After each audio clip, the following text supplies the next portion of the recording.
A special welcome to Deputy Secretary Julie Sue, Mayor John Cooper, Councilperson Delicia Porterfield, and everyone at this table and in this room. We are so pleased to be hosting this event today at Project Return. As most of you know, Project Return is a Tennessee nonprofit headquartered here in Nashville and solely focused on the successful new beginnings of people after incarceration. Our number one obsession is employment, so we're very pleased to be a part of this roundtable conversation about workforce here in Nashville. Just a couple of details. The exits are both where you came in and off to my left, straight out that way. The restrooms are out that way as well before the exit. So yeah, I am really pleased to have everyone here. Thank you so much for making Project Return the location for this. And I will pass the mic to Mayor Cooper at this time. Oh, wow. Well, thank you. An actual mic. Thank you, Betty. And I just want to thank Project Return. Does such incredible work. And then I want to thank the Department of Labor and Secretary Sue? Yeah, Secretary Sue. Thank you for being here to look in on our shared work. And we're thrilled that you're here, and we appreciate the entire Biden administration's dedication to investing in the work that cities like Nashville are doing. Good paying jobs, equity, that's what's important in this country. And I also want to thank all the organizations that are participating today as well. I won't go through the whole list right now, but it's a testament to Nashville residents to see so many folks, as I do every day, who care about our future and about everybody in our future. Now, today's topic, how to champion equity and workforce development, is a timely one for Nashville, Tennessee. Now, Nashville has had, I think it's good for us all to appreciate, tremendous growth. Davidson County's unemployment rate below 3%, and as a metro area, we have 44,000 more jobs now than we did before the pandemic, 44,000 more jobs. But it's critical that that growth benefit neighborhoods, benefit people that are here, the communities who have been underserved and marginalized are no longer left behind, but included in all of this opportunity. So how do we do that? We lead by example, and I will just say, as mayor, I'm very proud. An $18 minimum wage for the first time ever, a living wage here in Nashville, Tennessee. Now that's every single Davidson County employee. We hope the private sector learns from that. And then Metro Family Public Schools employees, we've adopted paid family leave. We've not had that for generations, paid family leave, ever. And our teachers here are the best paid in the state. We all know this, but I want to share this with our friends from Washington. But we have to invest in neighborhoods and community, and historically, people of color in Nashville have not been given the same resources and accesses to good paying jobs, and not the same chance for opportunity that Nashville now, in the moment of our greatest opportunity, can bring all of our people to share from this. Now, we also, in Nashville, and just to digress a little bit, we have used tax incentives to entice billion-dollar corporations to come here, but you know, Nashville has learned that we don't have to pay people to come here anymore, and we're not doing that. But we're going to use resources to create opportunity for the residents who are here already, and to help them fund the new jobs that pay more, because we are recruiting jobs. We just need our kids to benefit from that improvement. Now, economic development for us is helping hard to employ people find jobs to support their family, to connect, to do things like connect our high school seniors and young people to all these opportunities in these new industries. Now that is the work that we need to do, and we're doing it. I'm grateful for a partnership with the Tennessee Board of Regents and the police department and the schools and Nashville State to increase the pipeline of kids just interested in law enforcement careers. Those are good paying jobs, and we need them. And we're grateful to have our kids be able to do that. But there's so much in hospitality, healthcare, IT, and if you've been here just a short while, Deputy Secretary, you'll see the cranes. You know that real estate and construction is a big source of opportunity for so many of our young people. But it requires skills. And we have with us Fonda McDaniel of the Central Labor Council. They're doing incredible work in apprenticeship programs to connect our kids with the skills that are coming to Nashville. But I just want to thank the Biden administration, the American Rescue Plan. We've already distributed $9 million to over 450 small businesses across Nashville. There's another $9 million in low interest rate loans that are happening to Nashville. We have a youth career exploration and alignment opportunities task force, really to very specifically, how do we get our kids to take advantage of the opportunity of this city right now? I want to be grateful in advance for the Labor Department's help in doing that.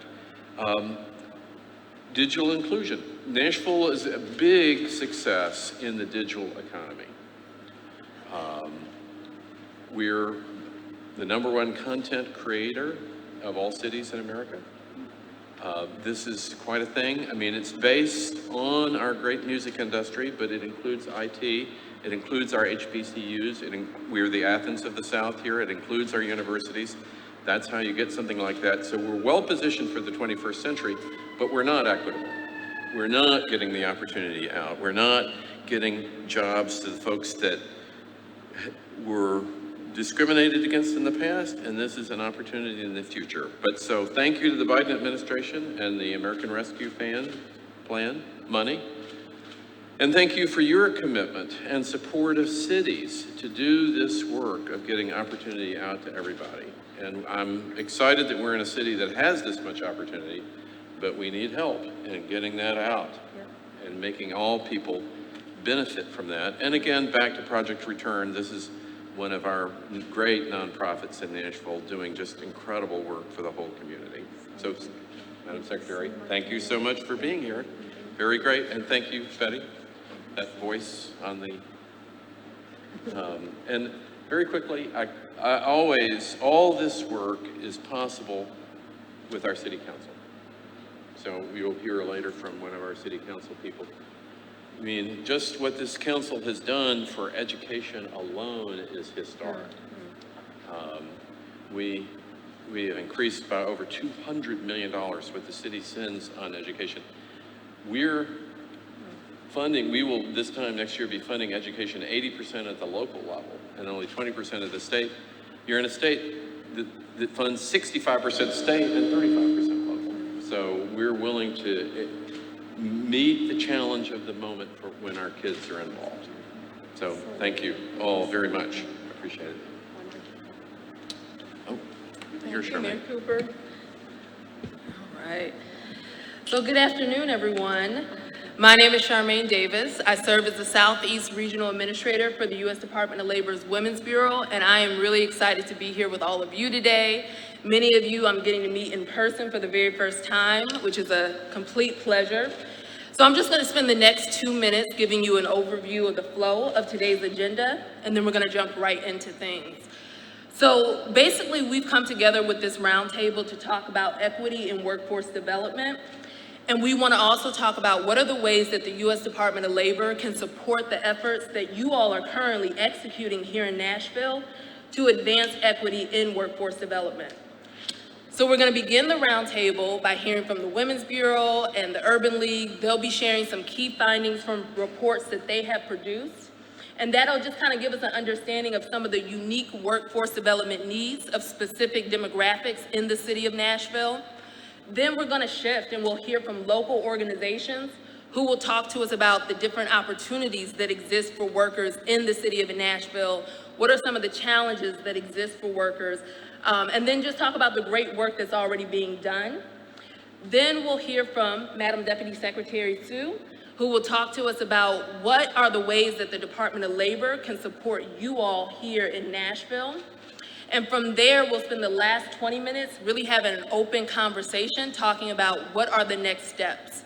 So this is a meeting where we can learn from one another, but we also want to walk away with some concrete next steps on how are we going to center equity in workforce development, how can we work together and collaborate and come up with the most innovative and impactful ideas when it comes to workforce development.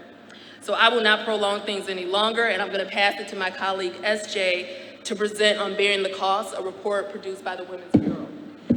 Thank you so much, Charmaine. Hi, everybody. My name is Sarah Jane Glynn, and I'm a senior advisor at the Women's Bureau at the U.S. Department of Labor.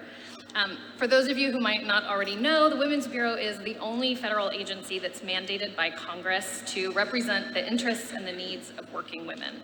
So we are very committed to advancing the status of working women and their families by focusing on improving wages and working conditions in the jobs that are dominated by women, and particularly women of color, by disrupting occupational segregation, expanding access to benefits like paid leave and childcare, eliminating discrimination, and addressing the gender and racial wage gaps. And obviously all of these topics are very interrelated, but I want to focus today on one specifically and talk more about occupational segregation. I'm sure that it will not come as news to any of you that many jobs in our economy are very highly gendered, right? So one of the stats that I give the most is that women are 95% of all childcare workers and 2% of all electricians. So there's a really clear gender divide in those jobs. And that's what we mean when we're talking about occupational segregation. It's the fact that women are overrepresented in some jobs and underrepresented in others. And it's a serious problem for a number of different reasons. You know, first off, it means that our economy is losing out on potential innovation and growth because we're stymieing the potential of folks based on their gender or based on their race and ethnicity, based on other factors that can lead to occupational segregation. But it also means that our labor force is less adaptable to changes. You know, we saw this during the pandemic, right? This was the first time that we had an economic recession where more women than men lost jobs. And that was in part caused by the fact that women are much more likely to be concentrated in the sectors that had the most significant employment losses. So certainly men lost a lot of jobs as well, but there were nearly 2 million more women than men who became unemployed during the pandemic. And unfortunately, you know, most of the negative impact on women was concentrated among women of color. And this was due, again, in large part because they were overrepresented in industries that had the most significant job losses and underrepresented in jobs that had the ability to telework. Because, like we all know, not every job is created equal. And the jobs that women are most likely to hold, and especially the jobs that women of color are most likely to hold, are ones that pay low wages and don't offer benefits. Women in dominated jobs are less likely to offer health insurance and employer-sponsored retirement, for example. And the data consistently shows that jobs that are dominated by women pay less than jobs that are dominated by men. And it's not because women don't like money or because we don't care about earning more, right? We know that, and the data has shown over and over again, that when an occupation starts to shift its gender balance, as more women enter into a job, wages go down. Because we actively, as a society, we actively devalue the labor of women, and we particularly devalue the labor of women of color. And this is especially true when we look at the care sector and jobs like domestic work, childcare, and elder care, right? Home and community-based services. And the pandemic really showed us firsthand that our care infrastructure is vital. We cannot have a functioning economy without a strong care infrastructure. People can't go to work if their loved ones aren't being cared for. So it's not that these jobs aren't incredibly critical to society, it's just that we don't value them monetarily or sociopolitically.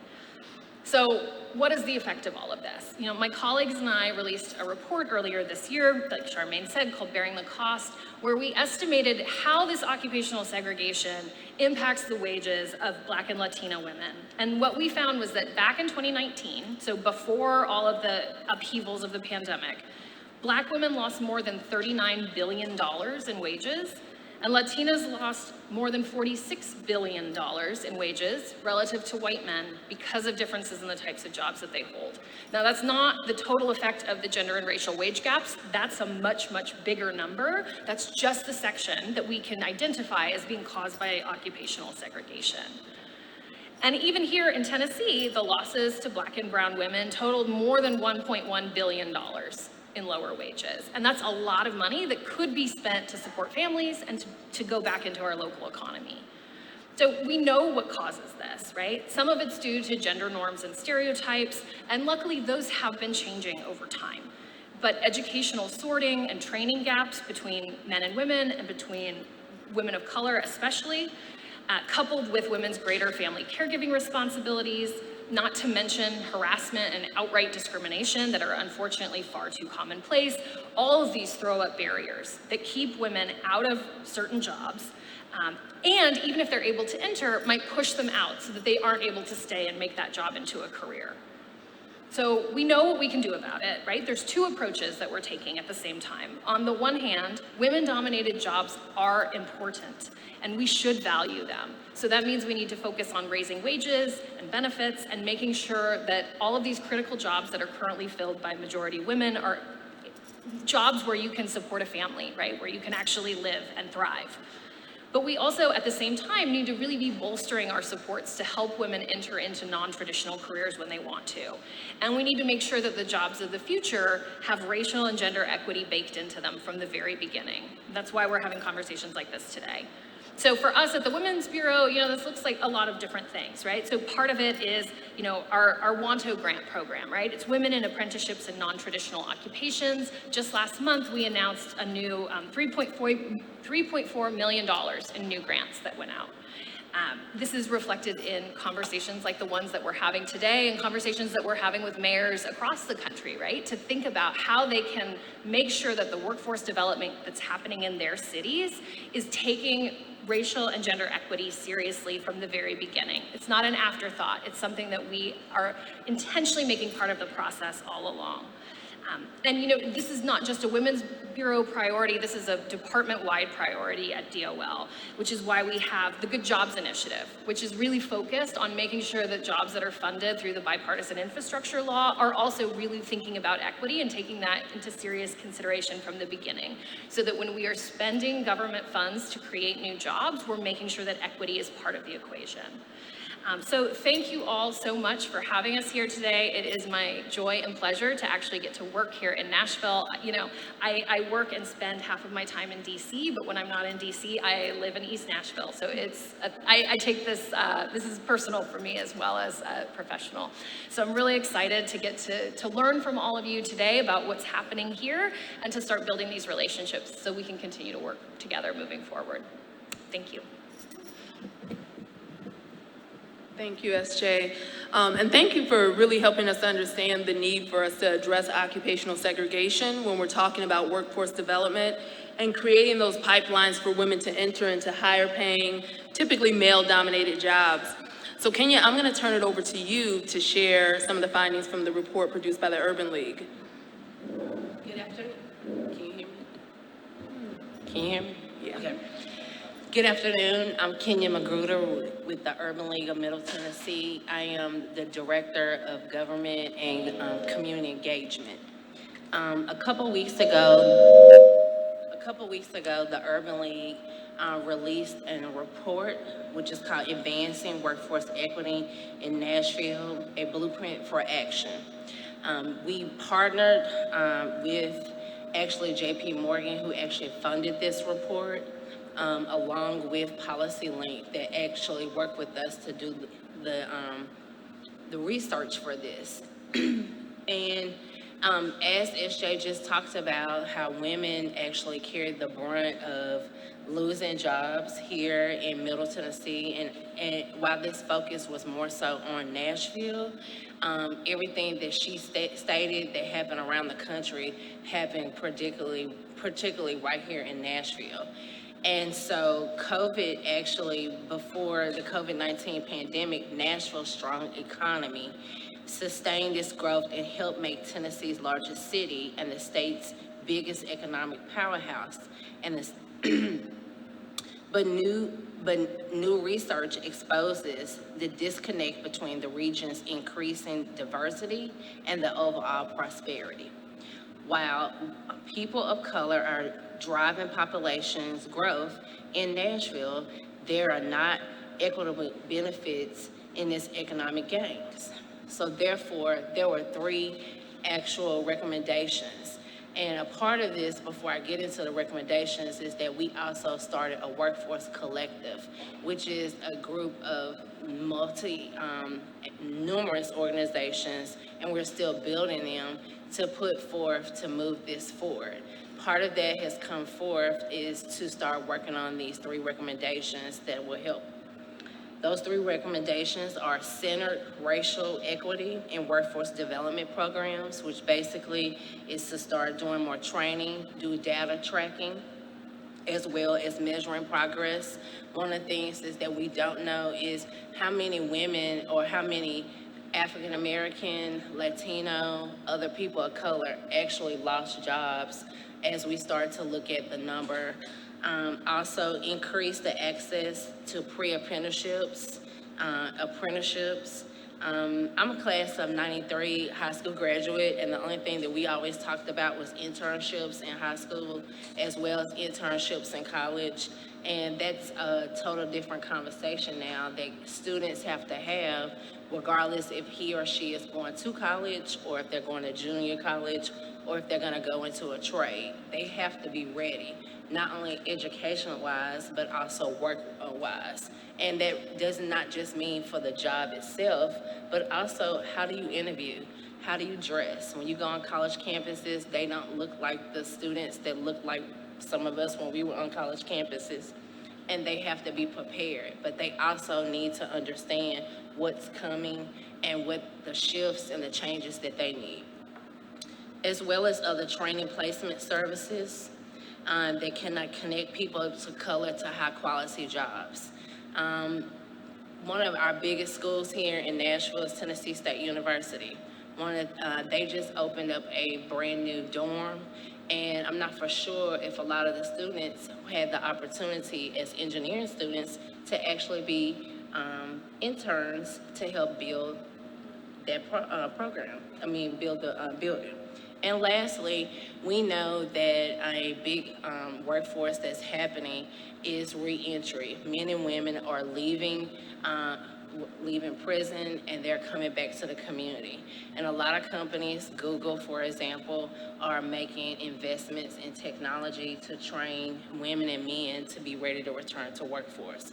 So we have to pivot and make some changes to be ready to make sure that people that look like me, men and women, and you, Madam Secretary, are able to go to work. So these recommendations are not just really recommendations, but these are actions that we have to take to ensure that, one, we are increasing the amount of money that people are making so that they can have a quality of life, not just in Nashville, but beyond Middle Tennessee as well. Thank you. Thank you. Now we're going to delve in even more into what's going on in Nashville.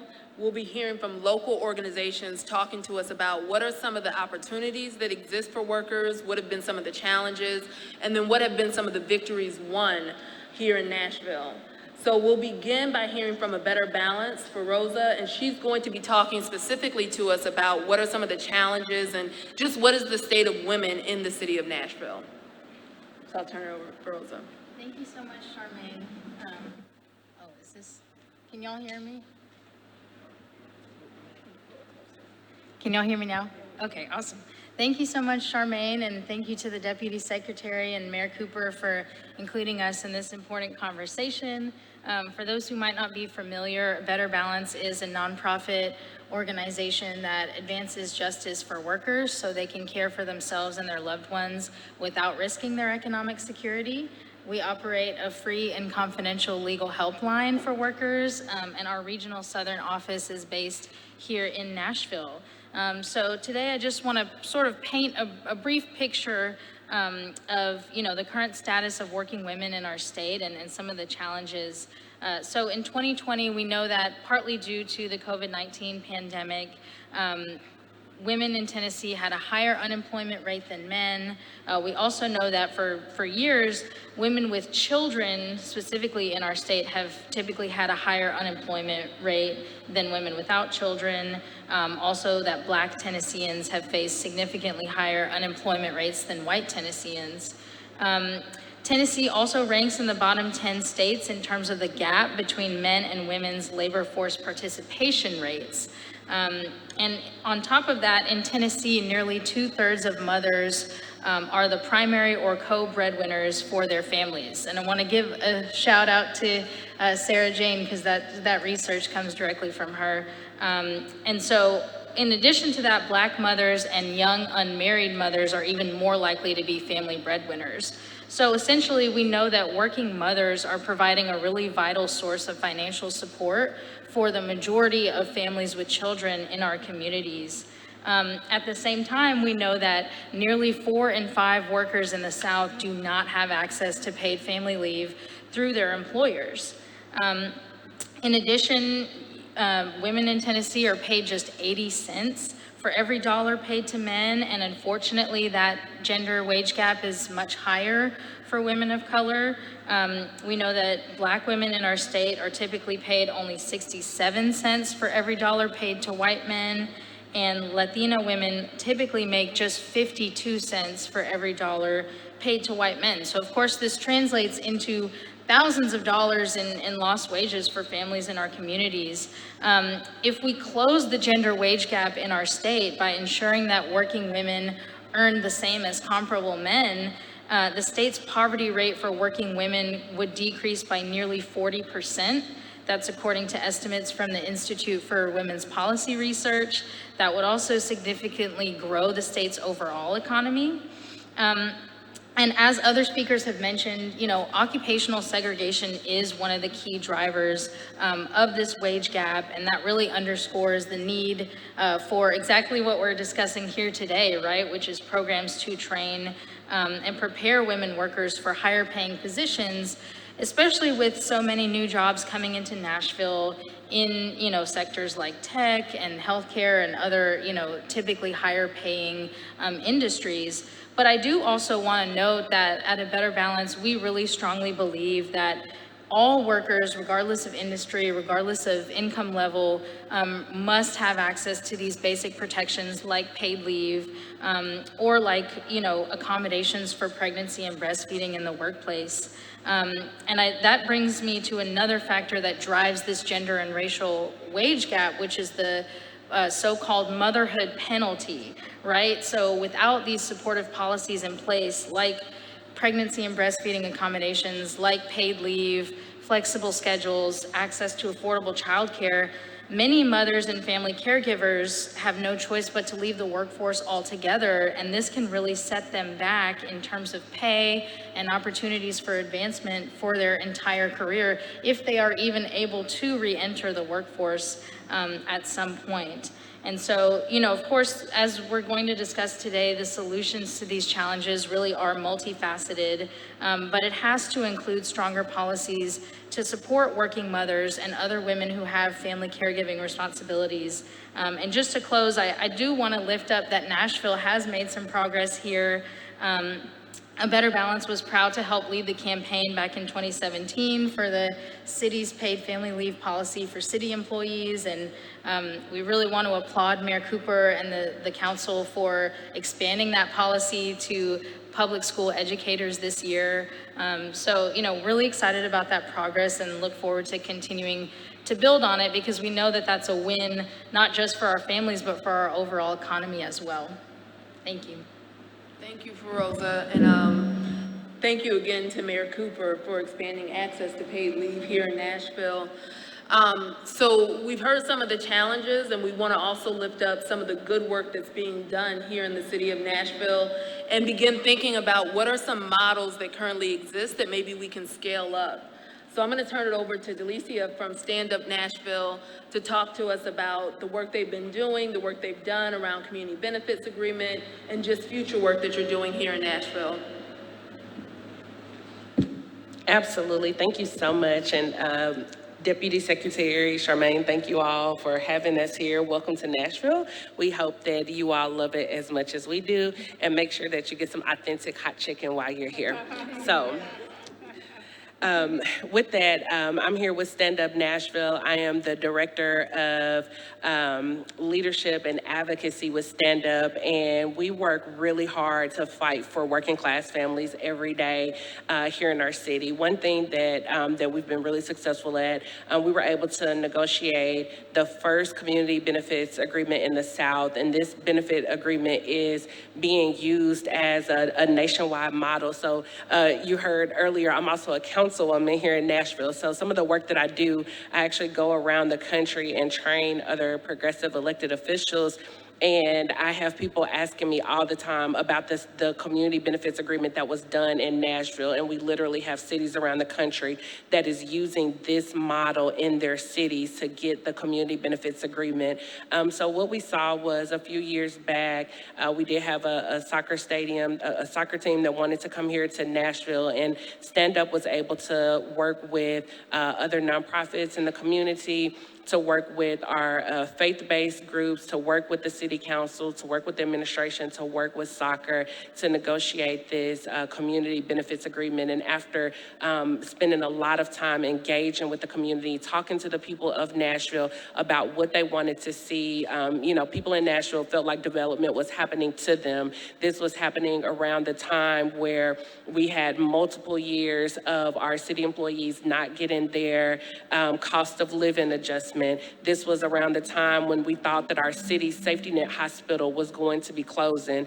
This was the time that teacher pay, thankfully, Mayor Cooper, under his leadership and under my colleague Quante Toombs as the chair of the Budget and Finance Committee, and myself as the vice chair of Budget and Finance that year, we were able to get our teachers the highest paid teachers in the state of Tennessee. But at that time, this was not a reality. So as the people of Nashville were struggling, we were seeing development continuing to happen in our city, and we wanted to make sure that the people of Nashville had hope and that they knew that development didn't have to happen to us. We could be a part of this process. So after engaging the community with multiple meetings and hearing from what the people of Nashville wanted, we were able to negotiate this community benefits agreement that provided direct hire for people in the community that live in priority zones to be able to get access to jobs at the stadium. And at the time, the wage floor was $15.50. We've been able to since negotiate that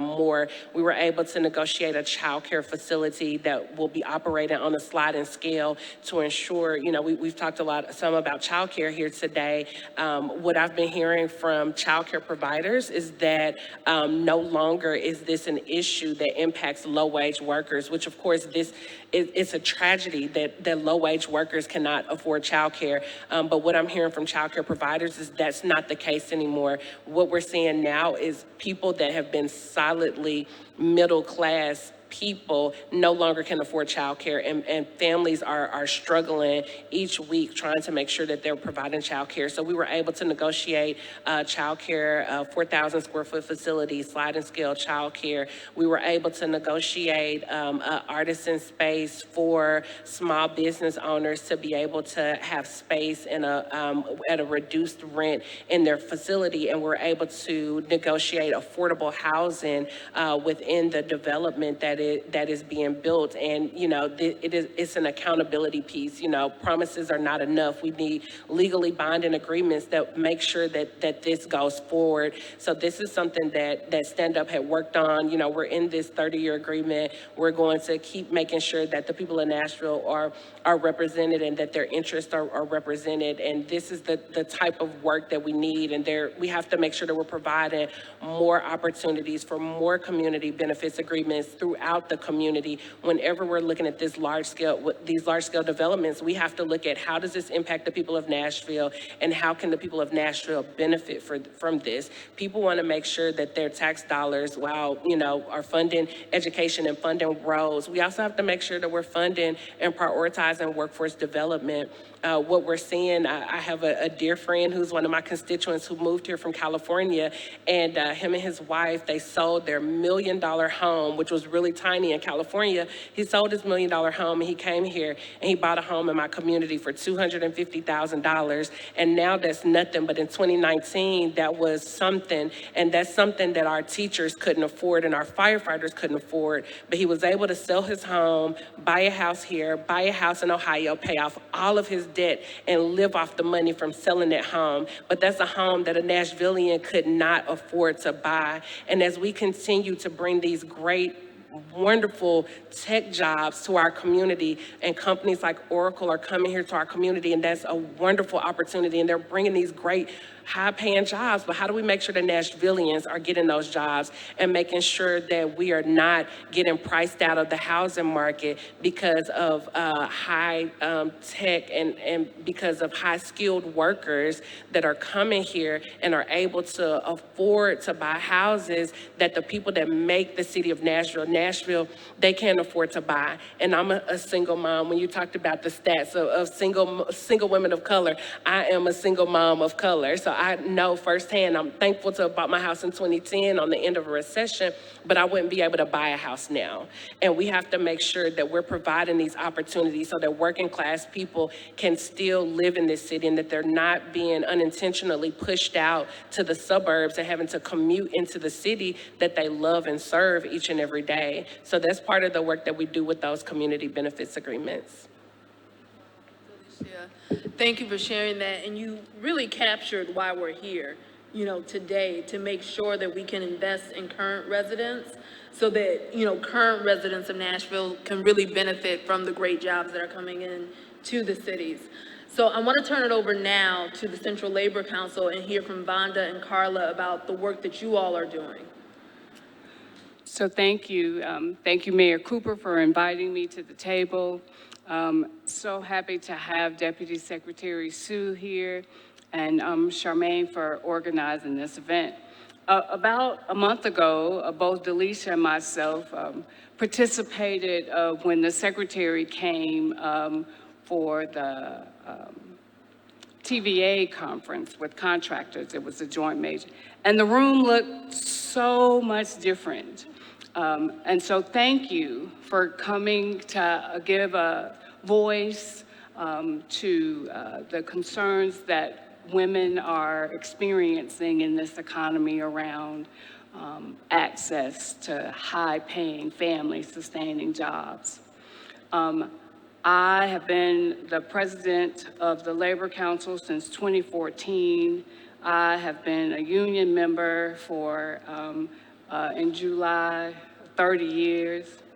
And one of the things we talk about, gender gaps in pay and that kind of thing, and what I can say is that a union contract goes a long way in addressing pay gaps. And Tennessee is a state where union density is very low. And so our challenges around addressing equity in pay for women is really challenging, but we have good models around the country. And one of them is Music City Construction Careers. Music City Construction Careers is a national North American building trades model, which there are, I believe, 12 from the state that you came from, and I know, and all over the country as you go, you are also seeing these apprenticeship readiness programs popping up. But for women in particular, having access where you don't have the social connections to be able to get into the trades. Having a program like Music City Construction Careers that's going to the high schools, is going out in the community and talking about, hey, this is an option for you as well, has really been wonderful work for these last 4 years. I'm going to just use one example, and then I'm going to turn it over to Carla, who's been involved both with our community benefits agreement and standing up this Music City Construction Careers, because she intimately understands the legal framework of how these programs operate and has helped us to be able to do good work. But we were able to recruit through one of our partners, the Catholic Labor Network, from a parish, a single mother of color who had been working primarily fast food and retail jobs, multiple jobs, trying to support her family that consisted of herself and 3 children. She went in our program, which is a 2-week program where we prepare people for the math that they've been away from for quite some time.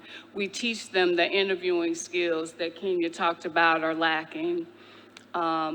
We give them a OSHA 10 training, and you are set up once you leave that 2 weeks to have a more successful path once you enter the trades, since you don't have, in many cases, an uncle or brother or father that's going to help you to navigate the social systems of work and construction. She came back to my office about maybe 3.5 months after starting at the GM plant in Spring Hill. And she said, the Music City Apprenticeship Program has changed my life. She said, I was always worried about being able to pay when the check came, when I took my kids to a restaurant on the rare occasions that I was able to do that. And now I tell them to order whatever they want and don't worry about it. She said, this opportunity has been a blessing to me, and I hope that you will recruit other women to provide the same blessings to their family. And so that's what Music City Construction Careers, a national program that we have made local, has been able to do in our community.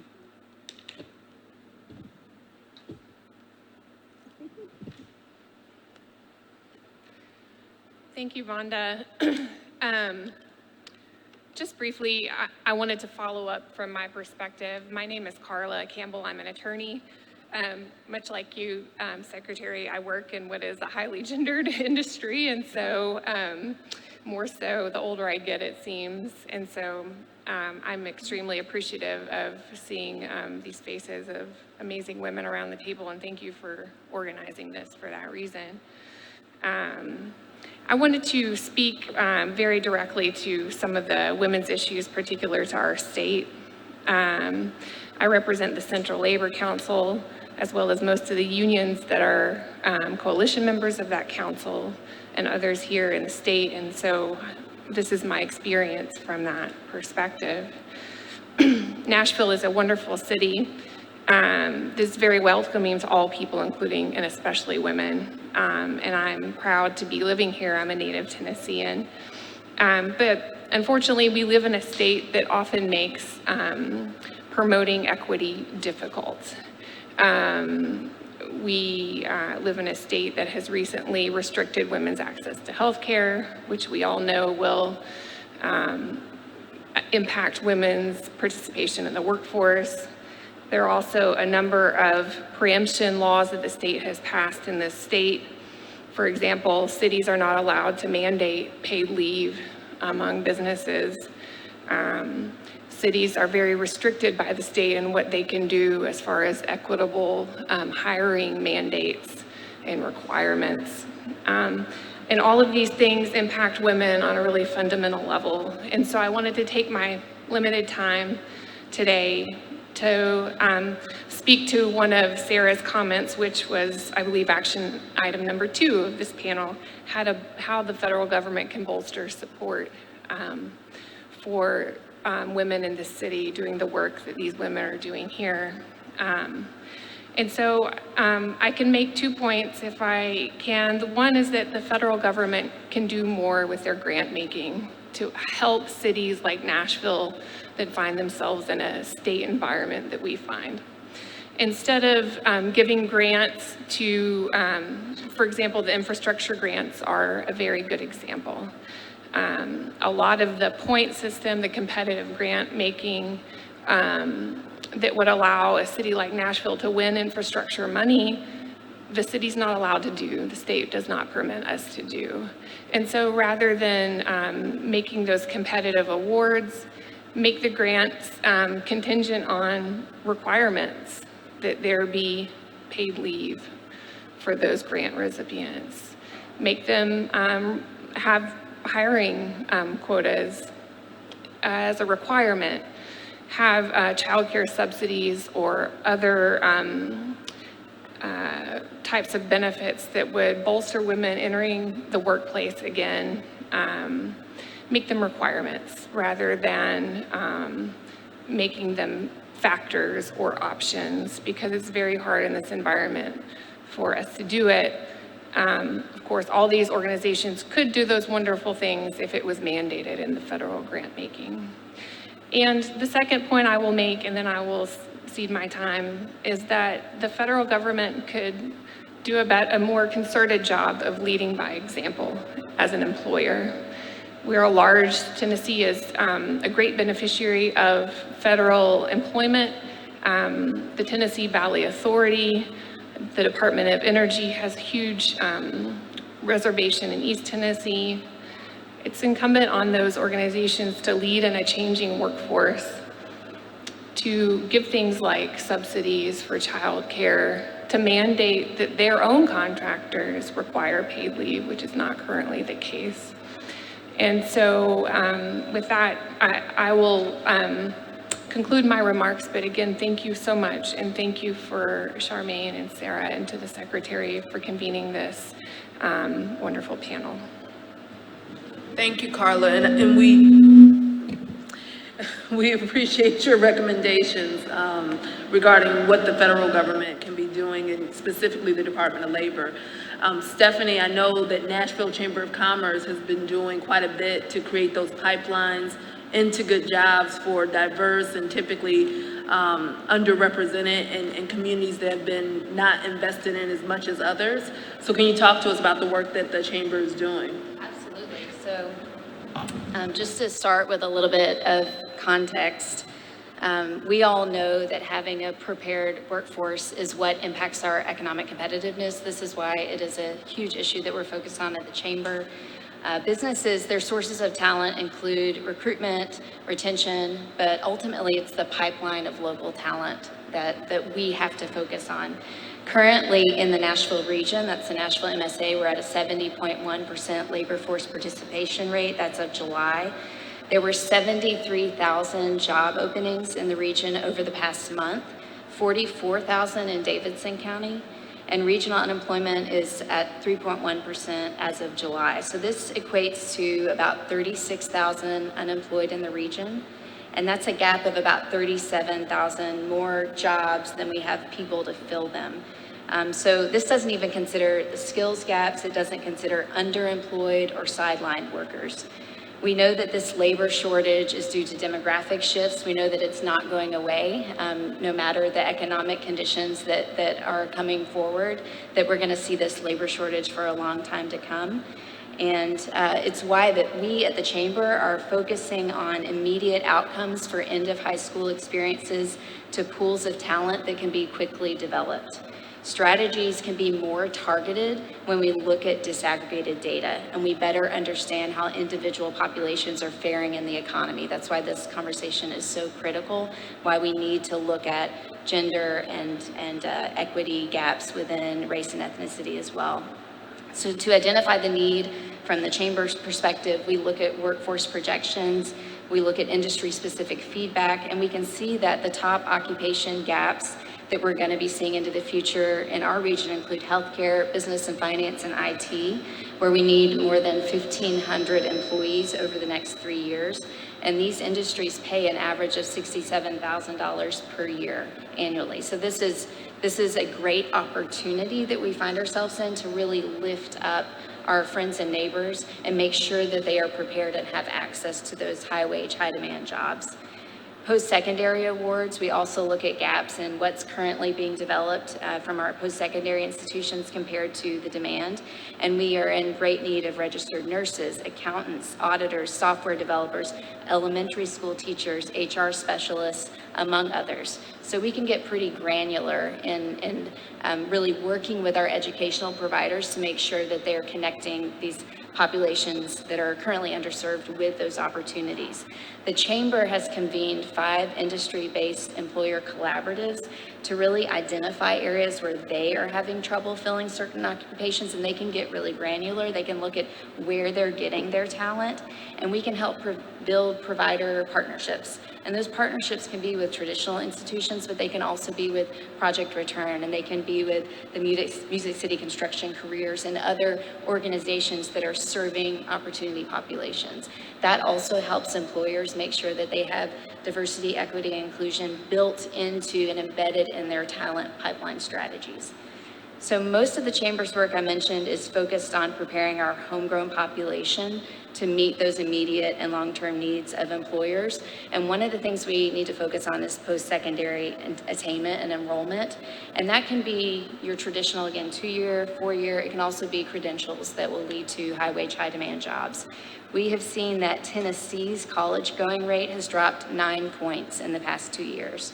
So we're focusing on bringing post-secondary opportunities into high schools through dual enrollment, dual credit, stackable credentials that provide a pathway to those high-wage, high-demand jobs. So students are already on a path to post-secondary when they graduate. From a career pathway standpoint, JP Morgan Chase has also invested, in addition to the Advancing Equity report, they've invested in New Skills Ready. There are multiple collaborative partners working on this initiative, and we're investing in 4 metro public school high schools, building that foundation for systemic change across the district. And the investment focuses on seamless transitions to post-secondary and career in 3 specific high-wage, high-demand career pathways. Opportunities include early college credit and credentials, connecting students directly to employers through work-based learning, and building strong partnerships between the secondary and post-secondary institutions. Our involvement in the Academies of Nashville is another example where we can share workforce projections, we can connect businesses into our schools and ensure career pathways are aligned to employer needs in careers that will provide a family-sustaining wage. A couple other examples, the use of U-Science early in a student's learning journey provides insights into career aptitudes and interests. And this is an important way to break down equity gaps. So just as an example, we can bring more awareness to young women that they may have an aptitude towards STEM fields that are historically male-dominated. We're also involved in the Mayor's Task Force focused on youth career exploration, and are excited about that work ahead. And then finally, we've talked a lot about how women are impacted by many, many barriers, including childcare and others. One of the things that we have to focus on is labor force participation. So while we have a pretty high rate of labor force participation overall, we certainly see that participation is lower for women.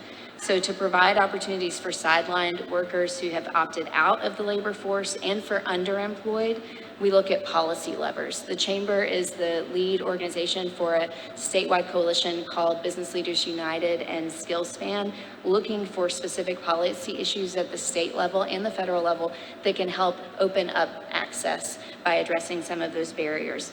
Those policy levers can include increasing access to childcare, which we've talked about a lot today, housing, also talked about today, transportation, food security, digital access, also reducing barriers to post-secondary, such as offering part-time Tennessee Promise. That's a scholarship that has generally been only offered to full-time students, but we know that often students have to work to get their way through school. So offering that part-time, addressing the benefits cliff is really critical, and forgiving past due balances that prevent individuals from completing a post-secondary degree or credential. Often those balances are less than $500, and that's what prevents someone from going back and getting that next step. We're also working with the Nashville Talent Hub to increase access for adults in the Promise Zone to get a degree or credential through Nashville Reconnect, which covers community college tuition. And then finally, we're working to connect businesses with nonprofits I mentioned earlier who are serving those opportunity populations, and that includes work also with Fort Campbell.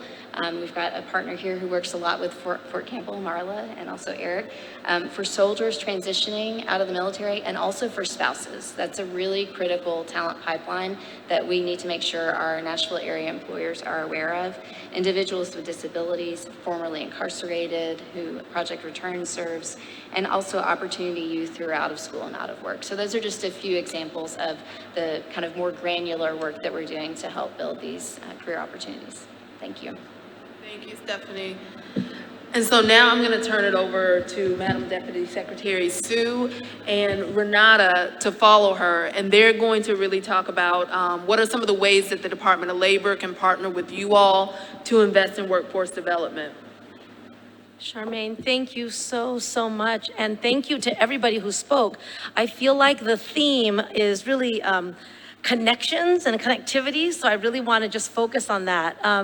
But first, let me thank you so much, Mayor, for having me. This is my first time actually in Nashville, and so thank you for your graciousness in meeting me on my first trip here. Thank you to Charmaine and all of my colleagues who pulled us all together here so we can make connections. I actually spent my first day here, which was yesterday, with my senior advisor Betty Hung. We both came down from DC, and we walked in the city.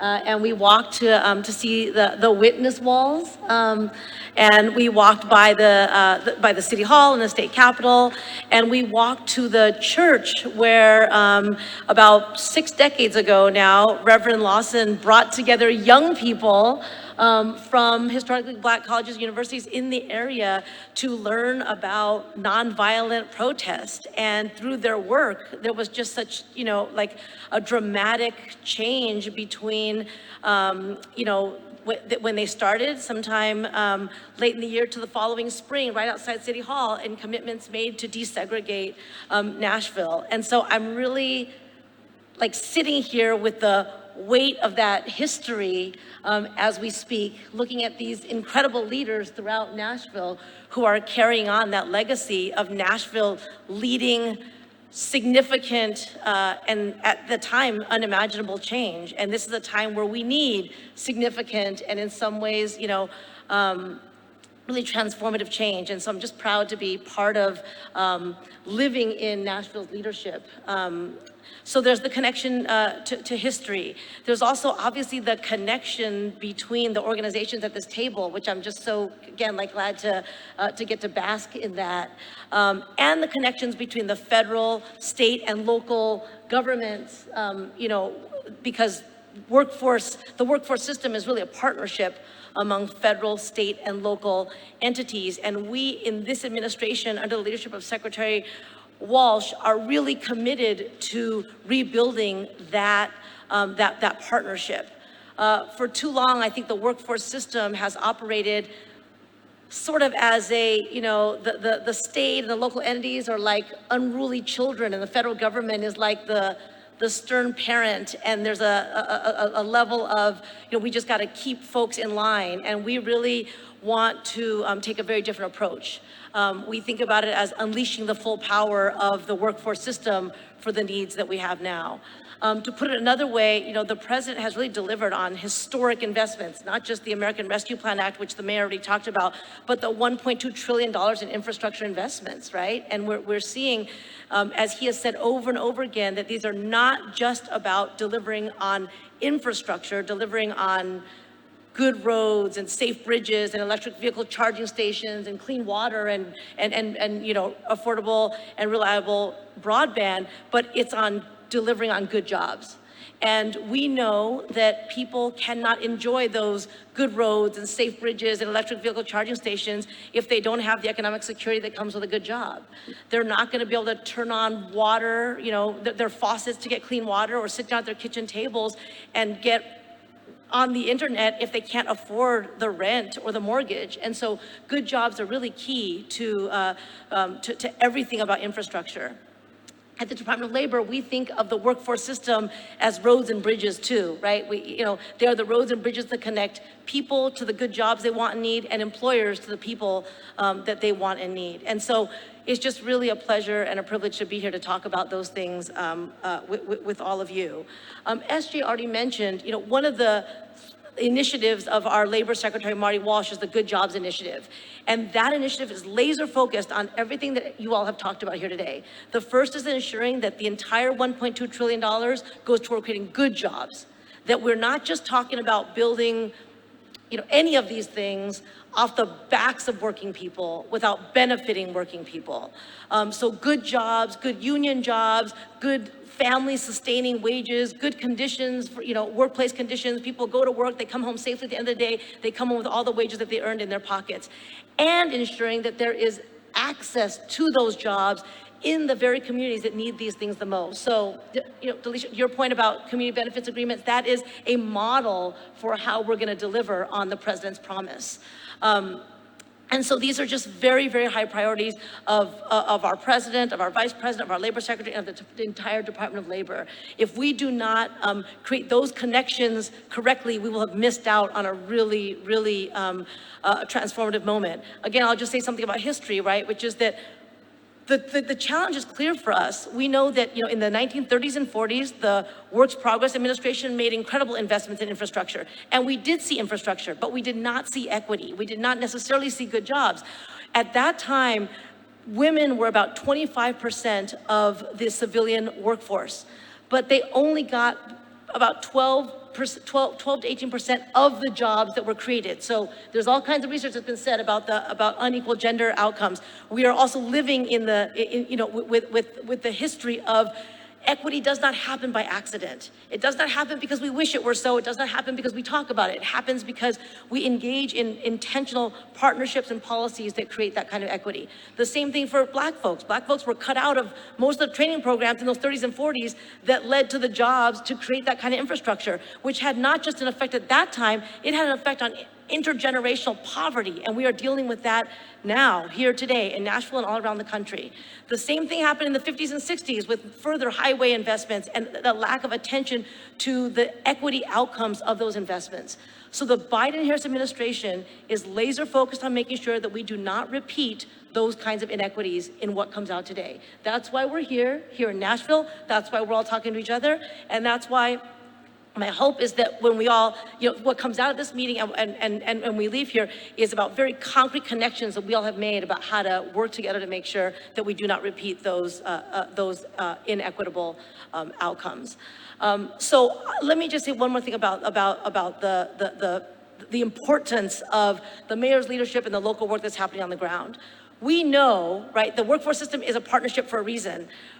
The best solutions about what is needed in Nashville are going to come from Nashville. The best solutions about what is needed in all the communities across the country are going to come from folks who live in the community, who work in the community, who are combating the longstanding inequities in those communities.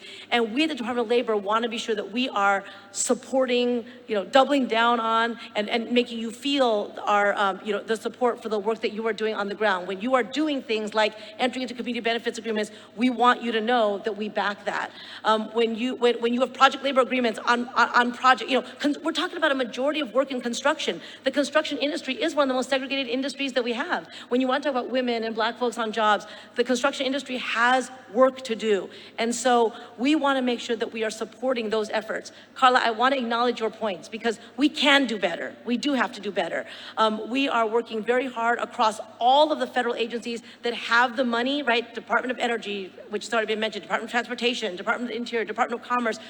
We're their partners too in making sure that language in the money that comes out has equity standards, has good job standards. The president's been very clear about the importance of project labor agreements, right? So we are doing that work from DC, but we really want to make sure that we are investing in and helping to support, incentivize at the local level these kinds of transformative things that work, right? The good news is we're not talking about we have to figure out from scratch what works. We do know that things work. We know that community benefits agreements work. We know that there are labor management partnerships, right? We know that employers coming to the table with workers with a real voice on the job to come up with the training programs, and then we deliberately, make those accessible to communities who have long faced barriers to employment. We know that that works. We know that pre-apprenticeships and apprenticeship programs work. We know there's people in Nashville with tremendous talent who want to do the work, and we have to make sure that the programs that we invest in create the roads and bridges for them to get into training programs and get into the good jobs.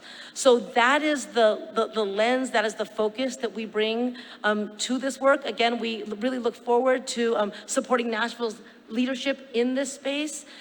And I do want to turn it over to my colleague Renata, who's going to talk about more specifically some of the funding opportunities that are there, the competitive grants that we have right now to help advance these kinds of things.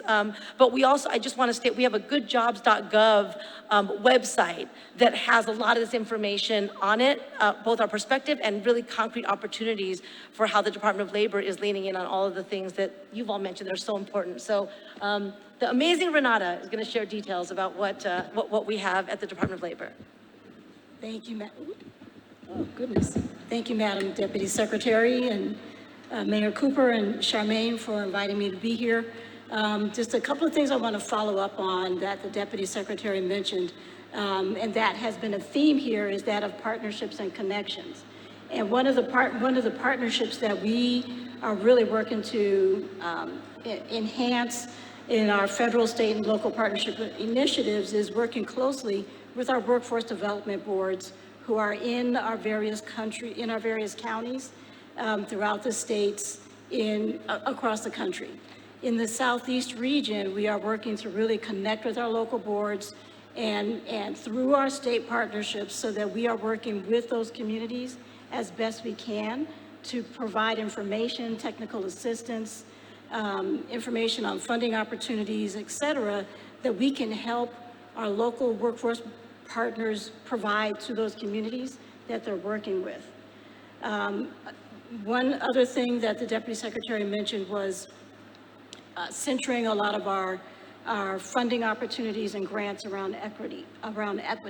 With our workforce and with our formula dollars in the Workforce Investment Opportunities Act, a lot of our guidance, this is a little weedy, but a lot of our guidance to our states in their plans is to focus their efforts on increasing equity and in advancing equity and how they go about targeting their resources, being strategic with their community partners on how they're using their formula funds to really uplift the lives of Black workers throughout their local communities.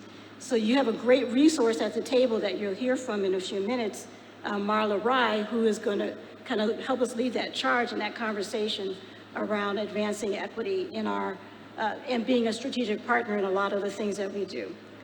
So there are a couple of competitive grants that are being offered through the Department of Labor that I wanted to speak on. One of them is the Growth Opportunities Grant. It's a re-entry grant for youth that is available to local city, county, townships, and governments. It's specifically for justice-involved youth and young adults ages 16 to 24, and in communities in areas of concentrated crime and poverty, as well as communities that have recently experienced significant unrest. These grants provide work-based learning opportunities, paid work experiences, mentoring opportunities, education in high-demand industries, and leadership development for youth who are returning citizens or who are involved in a justice system. That funding opportunity will be open again. There's a second round that'll be coming out in early October. We anticipate October 5th when that funding opportunity will be available again. The key to a lot of our funding opportunities are those partnerships that are established ahead of time, where you can demonstrate there's been some connections, some working together, if not outcomes, but at least that connectivity has been established before one goes into seeking funds. That always provides a stronger basis for being competitive with any funding opportunity, whether it's through the Department of Labor or through the infrastructure funding activities, funding announcements that we know are pretty aggressive in the dollar amounts that are being issued.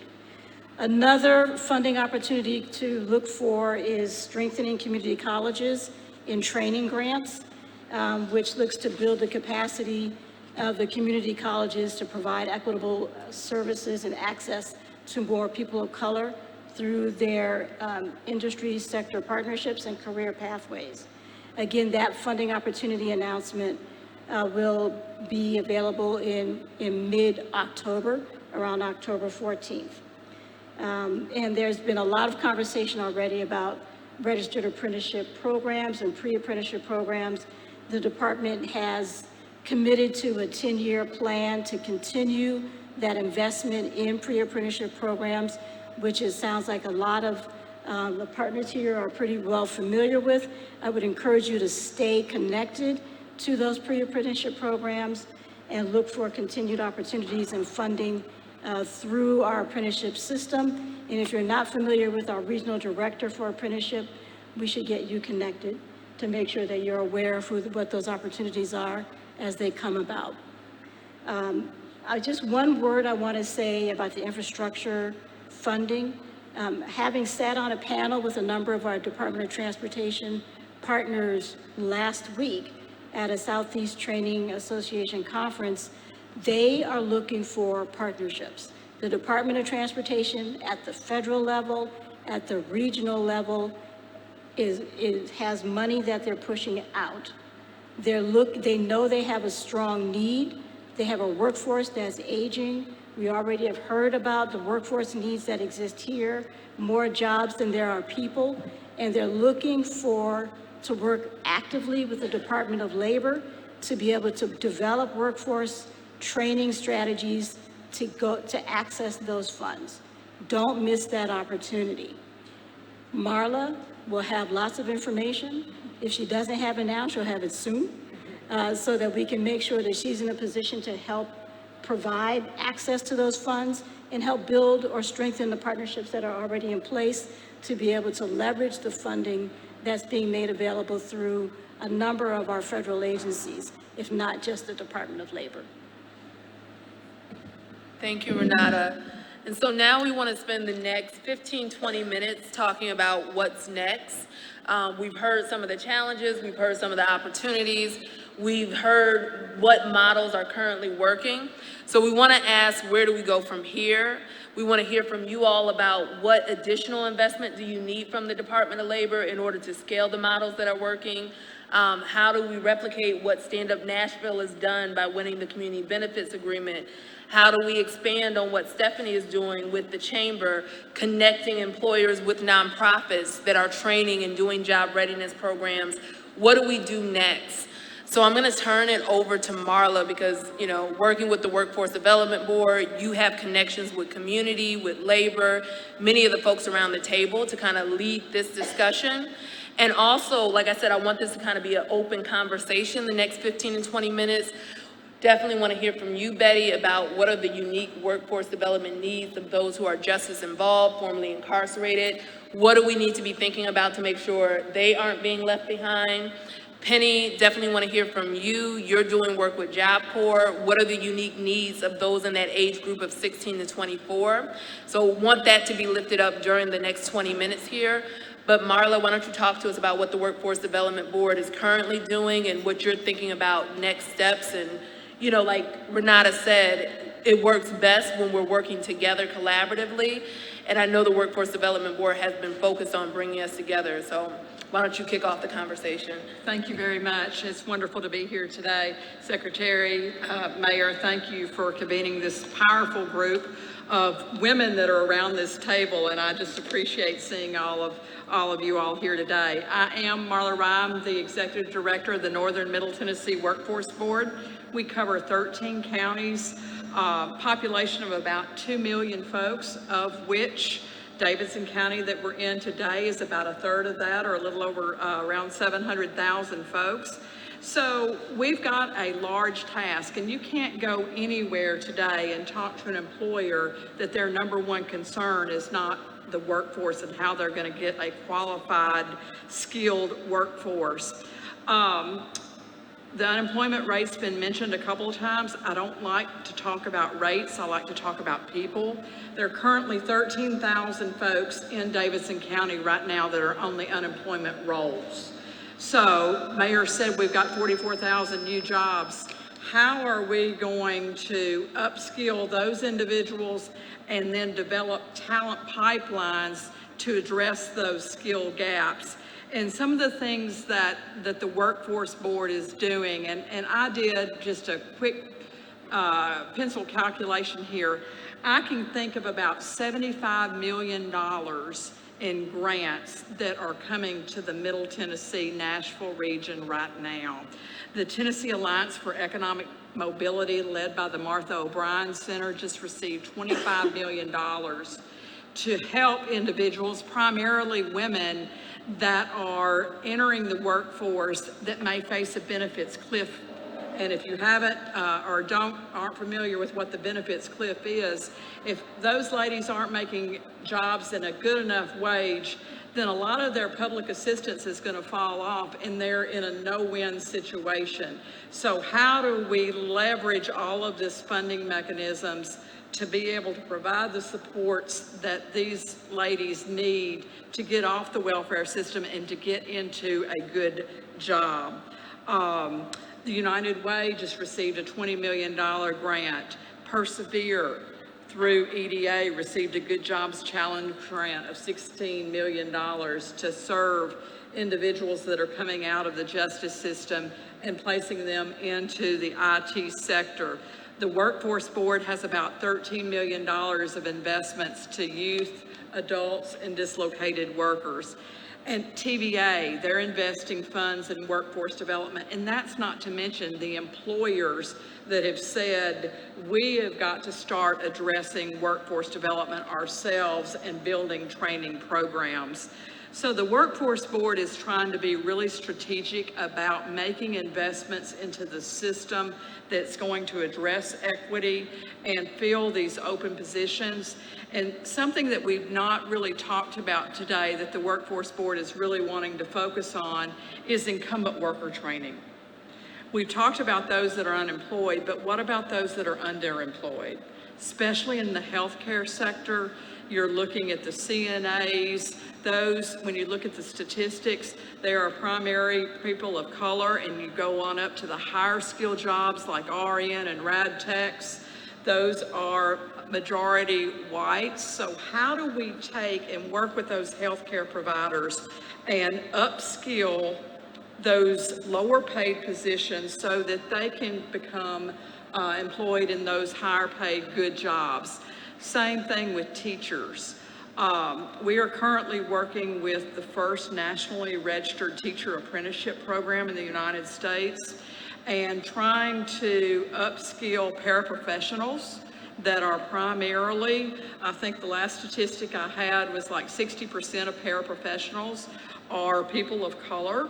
So how can we take those professionals, get them in an apprenticeship program, and get them back to school in an earn and learn situation where they're going to be filling our classrooms with qualified teachers that look like their students, and that's important to us as a Workforce Board. Stephanie mentioned Fort Campbell. Currently we have 400 soldiers that are exiting Fort Campbell every month through dislocations. And if you look at those, the majority of those are married.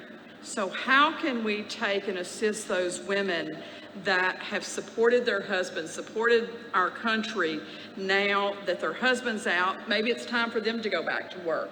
So investing in the skill sets of those spouses that are transitioning out of the military is something that we really want to look at as far as a Workforce Board. Then, you know, bricks and mortar are nice, but we've got to go to the people now.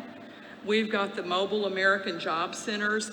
we're taking them into our communities with the Monroe Hardings, with Martha O'Brien's, the Metropolitan Action Commission. We're awarding them funding for youth programs, the Envision Center, Magruder, going on site where the people are that need assistance and providing job training to them, working with apprenticeship programs and making those connections.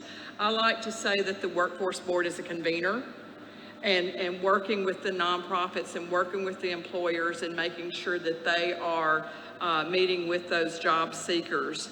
So one of the things that I would like to ask of you as the Deputy Secretary is, with incumbent worker training, there's now limitations through the Workforce Innovations and Opportunity Act on how much money that we can spend for incumbent worker training. I'd like for you to look at that, and maybe we need to invest more in that upskilling of those low-skilled jobs. I think that would help with our equity situation as well. Mayor, you've done a great job in the Youth Career Exploration and Task Force. Maybe we need to think about, and Kenya mentioned a workforce collaborative. Maybe we need to bring all the partners together on a workforce cabinet to really talk about how we could leverage all of this funding that we have available to make sure that we're providing the supports that these job seekers need. You know, I just think that there's a lot we can do by working together. Another population that we haven't talked about, and what a wonderful resource to Nashville, is the Nashville International Center for Empowerment, where we've got more immigrants and refugees coming into the area. Connecting them to the workforce is a part of workforce development. So I just think that there's some things that we can do by continuing collaboration and working together and focusing on accountability so that we can, you know, make sure that we're measuring and seeing the results of these investments in our community. And gosh, we're sitting in one of the most wonderful assets that Nashville has. Betty, do you want to talk a little bit about Project Return? It's hard to follow you, Marla, but I'll do my best. Thank you. We really appreciate you all being here today. And you know, when it gets to be midnight tonight, you can rest assured that there will be some people being put outside the gates at penitentiaries across our state. It's likely they'll land at our Greyhound station down the street here before dawn. They'll be put outside the station because they will be considered to be loitering because they don't have a forward-going ticket. They may have a backpack. They'll have the clothes that they're wearing, a few dollars in their pocket, and probably several $1,000s in debt, which accumulated on their tab in the criminal legal system. So the opportunity is staring us in our faces. It's all around us. It's people getting out. It'll be about 15,000 people just from our state pens alone, this year alone, just like last year and just like next year. We have the good fortune at Project Return to not see those folks as a liability and to not see them as a hazard and not even to see them as a pipeline. We see them, and not just as people, we see them as strong people. They have built up a reserve of humility and motivation that walks across our threshold every day by its own power. And this is a future. This is an answer. It is an opportunity for them and for us. So yeah, that's what Project Return is all about. And one of the innovations that we run that we love to lift up to labor as well as locally, and Mayor Cooper well knows about this, is we run employment creating social enterprises known by evaluation to be highly effective with marginalized, so-called marginalized populations. So back many years ago when we looked at our own data and it was taking months for people to get their first job, we couldn't stand for that to be the case at our hands. So we stood up a business in that gap. It is a high quality, high priced staffing company where we are people's best first employer after incarceration, and partnering with the employers who want and need workforce but are reticent for one reason or another to be that first employer. So we serve that role. We work with our people. It's an intensive, supported employment opportunity that gives them the real ability to have that best first job and then go on to have work lives and careers. So this is a model that we're excited about, we're proud to share. I think at the local level, there's the opportunity to partner more effectively with the city perhaps. Like we run a property services company, so it is also an employment creator where we hire people and then we do work for, like we do some work for an apartment owner in town, has several complexes. We do property at several bank branches, so we're doing landscaping, commercial cleaning, property make-ready. So being able to partner with the city could be a real opportunity to work together at a more meaningful level. And to the labor folks, I think just garnering the support. We've been a grateful grantee in the past, and we've outperformed the metrics, and really to gain that continued support, we are eminently scalable, and there's sadly more than enough work to go around, and so we'd really love to continue doing that. We are sitting in a country whose incarceration rate far exceeds almost any other country on earth, in a state that is legislating new felonies, increasing mandatory minimums, and felonizing homelessness, in a city that has the zip code which had the most incarcerated rate in the country based on a study of all zip codes a couple of years ago. It is also obviously an equity issue. When 1 in 3 Black men can expect to be incarcerated in his lifetime in this country, we as a country, as a city, cannot achieve equity, racial equity in particular, if we're not giving opportunities to people who have been swept into the system. It is also a gender issue. It's no surprise. I'm sitting here with SJ, and she's telling these statistics, and we know that women are the fastest growing incarcerated population, and more specifically, Black women, most growing incarcerated population. So this is really equity all day long. But I guess I'd like to say, as a nonprofit, sitting here in a nonprofit effort with a lot of sympathetic coworkers or peers, this is not charity. This is innovation, and I really would love for it to be seen as such at all levels. I think that's the key to it. Thank you, Betty. And I know Mayor Cooper only has a few more minutes with us, so I'm going to give the last word to Penny to talk to us about, what do we need to be thinking of when it comes to workforce development for that younger population, 16 to 24, and then we'll close out. Thank you, Charmaine. Nice to see you and meet you, Deputy Secretary Sue, and nice to meet you, Mayor Cooper. I'm very privileged and happy to be here. Job Corps is a wonderful program. If you don't know about Job Corps, talk to me for 5 minutes. You'll know a lot about Job Corps. Job Corps is what our future is based on, because we invest in young people, 16 to 24. And it's where careers begin. We are a pre-apprenticeship program. We offer 10 industry sectors, and we solve a lot of the problems that at-risk youth have, is housing, basic medical care, recreation facilities, a nurturing environment, education and training, and they will leave with industry-recognized credentials. Not only do we do that, we provide wraparound services for young people once they complete the program. And even those students who don't complete will get at least 90 days of services to hand them off to another program that they may be better suited for. So we are workforce partners. We work in your one-stop centers. We have a relationship with TVA. They're looking for a labor pool to do one of the industry sectors in electrical. We're training overhead line and underground residential grid students. And we have women in these non-traditional industry sectors, welders, electricians, plumbers, carpenters, heavy equipment operators. We provide training to, if the person wants to be trained and is committed to living a violence-free and drug-free life, we will get them where they need to be. We'll put them on their career path, and we will work with any student. I love students, and I can talk about Job Corps all day long.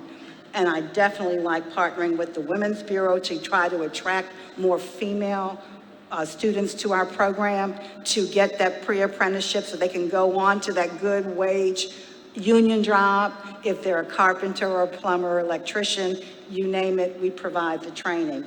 And I'm so encouraged looking around this room at all the powerful women making an impact on their communities. We want to be your partner as well. I have 2 centers in the state of Tennessee. 2 centers, one in Memphis and one in Bristol, way up in the mountains, and the Jacobs Creek, which is a Forest Service operated center. But we serve over 500 students on a daily basis between those 2 centers.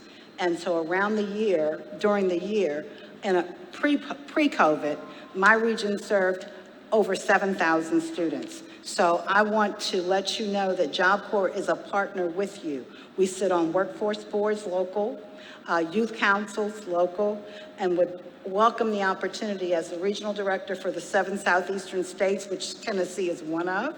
I'd be honored to come to your workforce meetings, to talk about opportunities with Job Corps, to talk about partnerships with Job Corps, because it is a public-private partnership. We work with industry, we work with local communities, we work with states, cities, chambers of commerce, all in the effort to make our young people prepared to enter and stay attached to the workforce, either in long-term education, going into the military, or getting that very first good, well-paying job.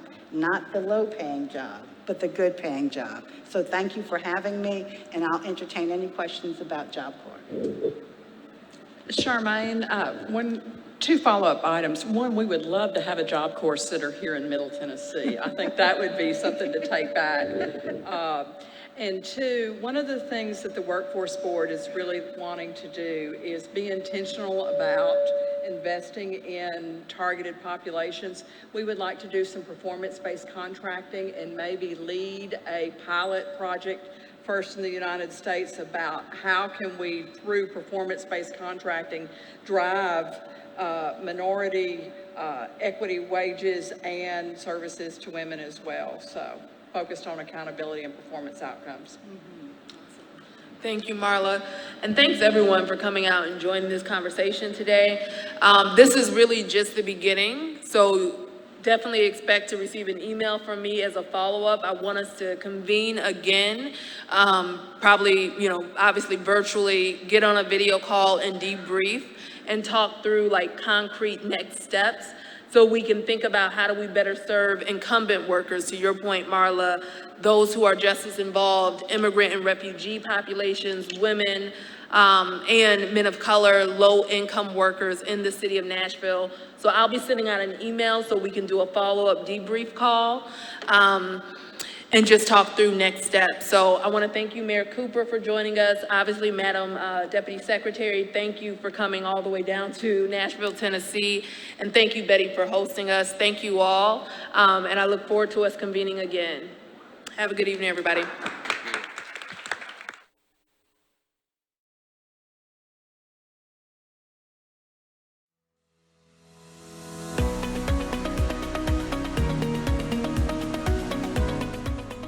This has been a service of the Metro Nashville Network. If you would like to see this presentation again, or for more information on this and other programs, visit nashville.gov.